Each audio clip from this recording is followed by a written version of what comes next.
Thank you, Marianne, for this kind introduction and for allowing me to take part in this wonderful conference and this thrilling panel, even though remotely. As you rightly said, I'll be trying to establish this connection between tradition and modernity in this periodical, which is often neglected by critics, and especially the contribution and the relationship that Virginia Woolf established with it. So in the new modernist studies, a substantial critical attention directed to the central role played by magazines and periodical culture in the production, dissemination and reception of modernism has often intersected with a rethinking of the long-established dichotomy between highbrow and lowbrow and between intellectual and commercial culture. If modernist periodicals were often sites of fruitful exchange between the mainstream and the experimental, this applies even more emphatically to women's magazines, which have traditionally been perceived as hybrid objects enjoying an ambiguous reputation as both cultural products and easily discarded commodities selling other commodities. Scholars have variously illustrated the multiple connections between high and low, elite and popular, tradition and modernity in interwar print culture. However, the enactment of such dichotomies in a feminine periodical like Eve, the latest pictorial, published between 1921 and 1929, has not been adequately investigated. Vika Martina Plock has recently spoken about the rhetoric of measured progressiveness of this magazine, which addressed a middle-class female readership interested in fashion, household management and society news, as well as the latest trends in literature and the arts, and which occasionally included features written either by or about modernist women as a way of accommodating unorthodox voices among its largely conservative columns, generally characterized by a thinly veiled promotion of traditional values, patriarchal standards, and nationalist viewpoints. Eve mainly attended to the concerns of the modern middle-class woman of the post-war period who had domestic and maternal duties. However, content such as the children's page and the home furnishing, decoration and management series, or advertisements for beauty products, domestic appliances, cooking classes and maternity wear could be easily accommodated besides articles regarding the new possibilities that, from a social as well as a cultural point of view, opened up for women in the interwar periods. These argues for the enactment of a continuous tension or negotiation between tradition and modernity and between highbrow intellectualism and popular culture within the miscellaneous columns of this extremely versatile periodical. It fashioned itself as a dialogic space that aimed to address the various, at times contradictory experiences and interests of women in the interwar period. Next slide, please. Well, this could range from the latest sartorial fashions showcased in regular features such as fashions of today and tomorrow, Eve in Paradise or Eve Goes Shopping, various leisure activities made trendy in Eve and her car or Eve at Golf, gossip on high society and royalty fueled by multiple photo pages depicting notable personages while hunting, skiing or attending the races, alongside more sophisticated cultural matters represented by fiction, essays and reports on shows and exhibitions appearing in recurrent features like Eve and her books or Eve at the play. We may therefore assume that Eve's editors were particularly keen on recognizing and sustaining their readers' taste for both intellectual and commercial culture, and for both established and unconventional outlooks. In the interwar period, feminine periodicals regularly participated in the systems of celebrity that shaped and promoted the public personalities of successful writers, actors, singers, dancers, and film stars, alongside the more traditional idols of royalty and aristocracy. Eve in particular contributed to the emerging celebrity culture that insisted on the construction of women writers as cultural icons by commissioning works by or about well-known authors, displaying their talents and using their well-established names to suggest the journal's sophistication and refinement.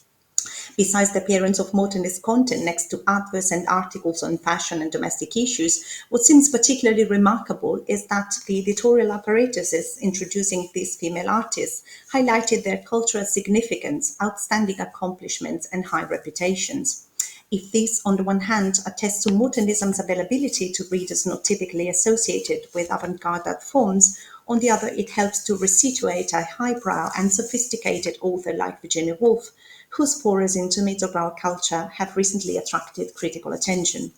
This paper focuses on Woolf's essay The Waxworks at the Abbey, published in Eve on the 23rd of May 1928, in relation to other types of verbal and visual material, such as editorials, articles, adverts, and pictures, in that particular issue as well as in others, chiefly the editorial comment accompanying her essay, an enthusiastic review of To the Lighthouse, published in June 1927, and the caricature of her by Paul Bloomfield, which appeared in April 1928.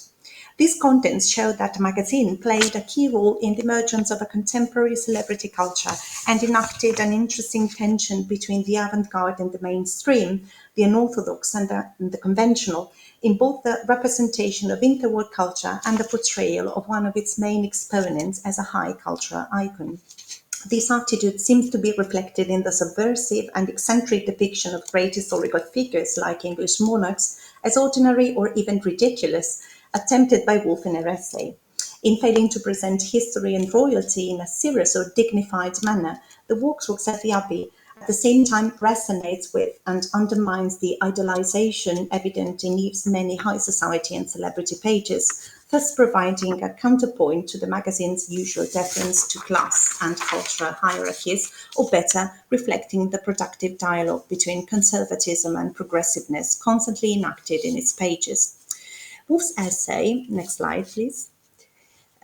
accompanied by an illustration by John Austen featuring members of the upper classes in typical Victorian dress with the architecture of Westminster Abbey dominating in the background, describes the experience of visiting two London attractions, the Royal United Services Museum in Whitehall and the Waxworks funeral effigies of English royals and nobility housed in a small chapel at Westminster Abbey.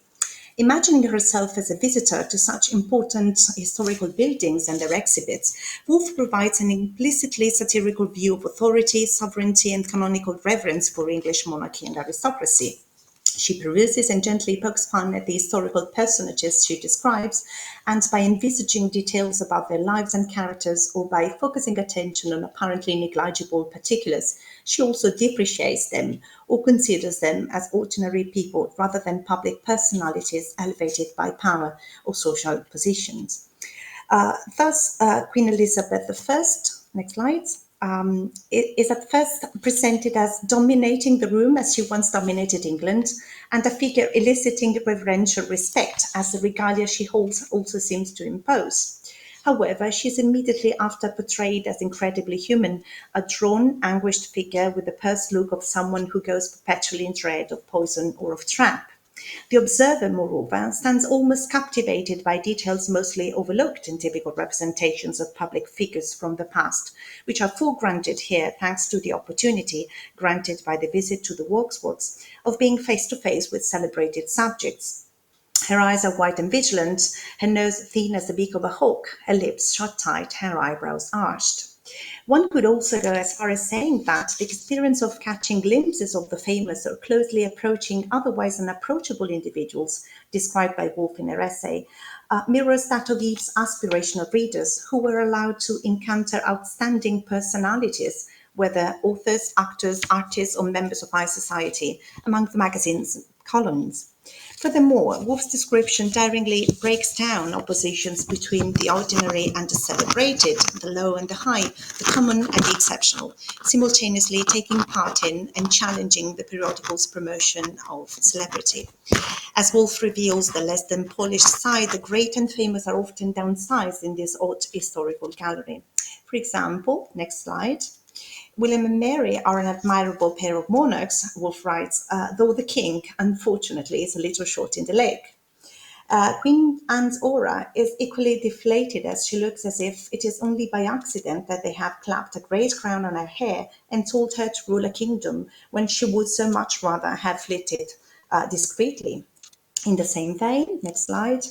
that great beauty, the Duchess of Richmond, who gave her face to Britannia on the coins, is out of fashion now. Parody is openly acknowledged, as Woolf adds that even the parrot sitting on its perch in a corner of the case seems to make its ironical comment upon all that. Eventually, she defines the exhibit as a strange muddle and miscellany of objects, both hallowed and ridiculous. It seems evident that in sharing minor and flattering details of those more famous for their lofty reputations or revealing ordinary aspects of extraordinary individuals, Woolf's article both resonates with and subverts the exaltation typical of Eve's society and celebrity pages, which were chiefly aimed at a middle-class readership hungry for gossip and anecdote.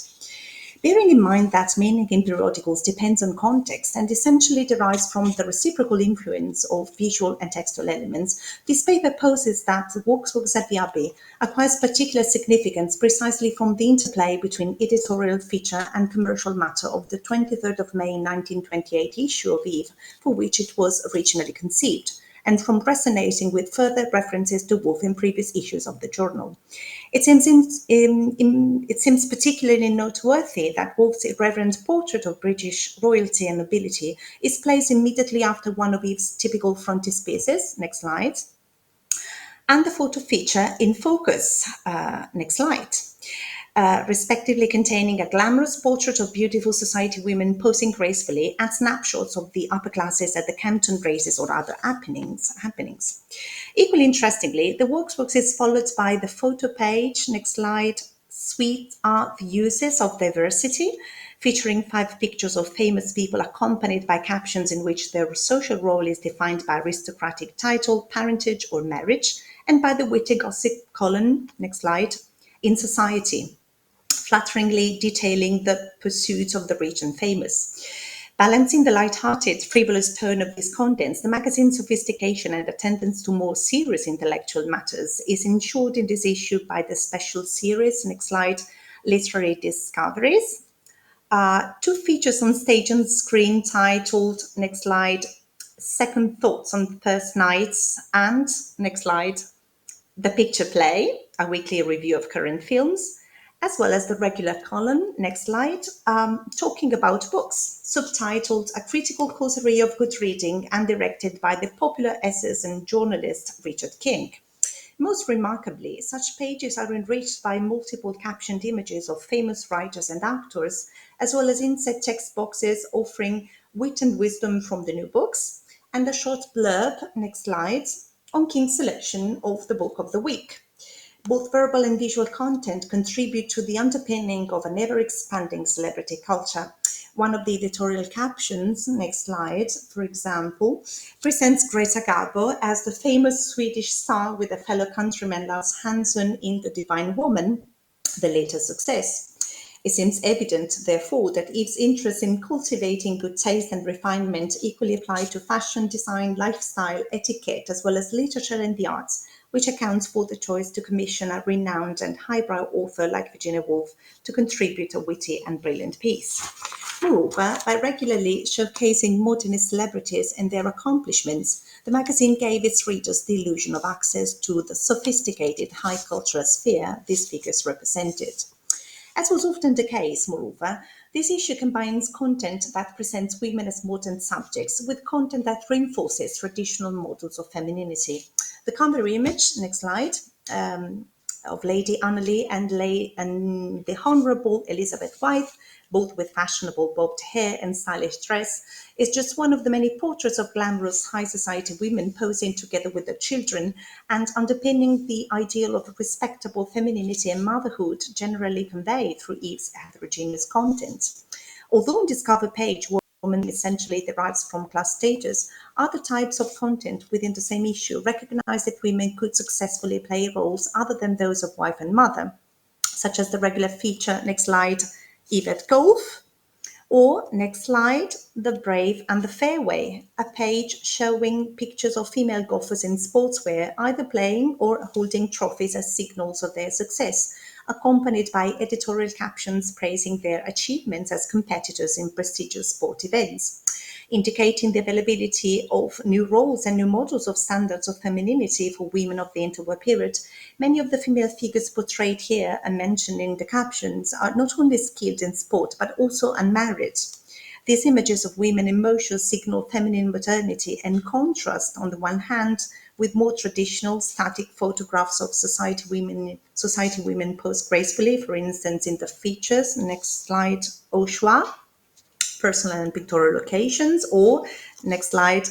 received by the majesties. And on the other, with the stylized sketches of slender models with elongated necks and tiny feet appearing on fashion pages, next slide, or in Eve Goes Shopping, next slide. Other features, moreover, insist on marriage and housewifery as the most viable careers for contemporary women. The regular photo page, next slide, getting married, interesting weddings and engagements, announces several recent events concerning high society couples with snapshots of ceremonies or rise to be, combining Eve's appetite for gossip and society news with its generally explicit promotion of traditional gender and class roles. Furthermore, the inclusion of articles on, next slide, home furnishing and equipment, and next slide, constructive furnishing and decoration, gardening, or even the presence of a seasonal recipe seem again to confine women to standardized roles and traditional spaces inside the domestic sphere. Variety also applies to the advertising and commercial content of Eve. The magazine's regular ads for clothes, accessories, jewelry, beauty products, and hair pieces, along with infant feeding and children's wear, show how the notion of femininity was closely linked to consumption, appearance, and traditional roles for women as mothers or objects of male gaze and desire. Nevertheless, several advertisements in this issue also tie womanhood to modernity, novelty, originality, and sophistication. Next slide, please. Coty's newest fragrance, for example, Le Mans, is presented as the fragrance of the moderns, a perfume that vividly expresses the woman of today, vital, glowing, magnetic. Similarly, Eve's readers can rest assured that in buying an Hermeto watch, in the next slide, they can secure the stylish watch for the modern age. In addition to the way in which women's magazines represent composites of visual and verbal form, exposing readers to a plurality of sometimes contradictory viewpoints, scholars have variously highlighted that such feminized text often cultivate the public persona of contemporary writers and artists as highbrow celebrities. The showcasing of modernist authors in interwar women's magazines frequently encouraged their reception of difficult, elite, avant-garde intellectuals and emphasized the high cultural capital associated with their writing while simultaneously making them more accessible to the magazine's non-specialist audience. In this regard, it seems interesting to note that the Waxworks at the Abbey, again, next slide, was introduced by a caption, which is not, I don't think it is readable, by the way, a caption presenting the author as the distinguished author winner of the much coveted Femina Prize with a brilliant novel, The Lighthouse. Besides recognizing her talent, sanctioned by a prestigious literary prize awarded each year by an exclusively female jury, this editorial comment employs the notion of brilliance frequently associated with Woolf's role as leading light of the literary elite in other women's magazines, which fueled her celebrity and constructed her public profile in the interwar period. Moreover, the editor's subtitling of Woolf's essay, A Pen Picture of the Past, inspired by the effigies of the lordly ones, shifting from the sublime to the ridiculous, from a beckoning queen to an all-top hat, acknowledges her skillfulness in drawing verbal portraits, her irreverent satire, as well as a merging of high and low, tradition and modernity. The publication of the Waxworks at the Abbey in May 1928 had somewhat been prepared by her appearance through text as well as image in at least two previous issues of Eve. A caricature, next slide,